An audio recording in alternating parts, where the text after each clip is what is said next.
asked this question a lot. How much of the mineral interest do I need to get accommodation from?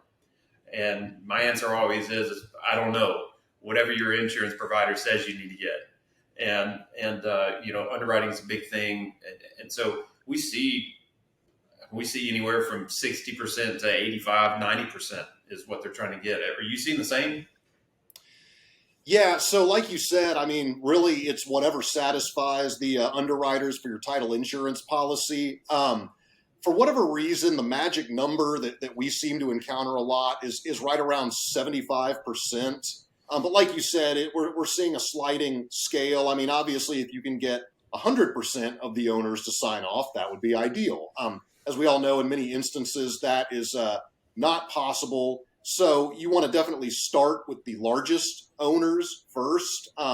There's a certain amount of business risk where if the smallest 25% of the ownership is so fractionalized that everybody owns just a very small piece of that remaining 25% in my example, it may not really be worth anybody's time, cost, or effort to try to pursue any type of action against the solar developer.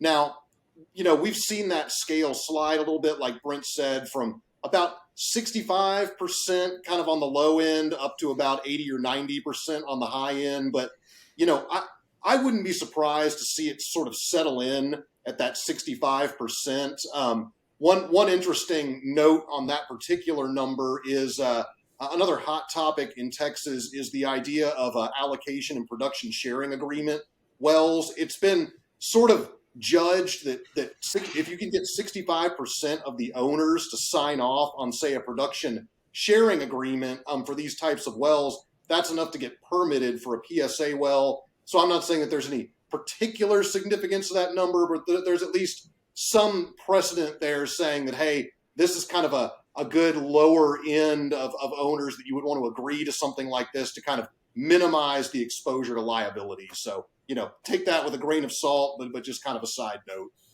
Yeah, I mean, like anything in business, it's what's your risk tolerance and what can your economics handle.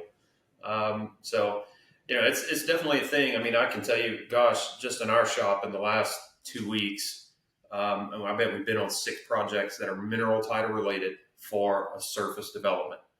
And I've got 2 presentations scheduled, with clients over the next month to talk about how can you get ahead of this? When can you do, what work can you do early in the process to help steer your decisions in your ultimate surface location while factoring in the minerals without having to spend a fortune.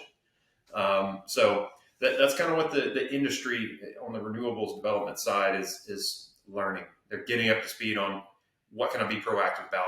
What does that look like? What's it involve? What's the cost associated with it? And things like that. So ever evolving industry, right? Everybody's trying to learn the best way to do things. So fun times for a landman and OG lawyers as well. Right.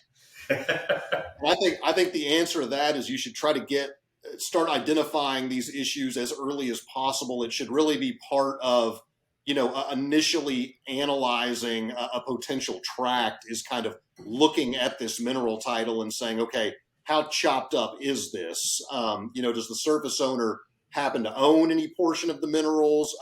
By any chance, do they own a majority of the minerals, or do they own nothing at all and you're dealing with an entirely separate class of unknown owners, just looking at, surface ownership?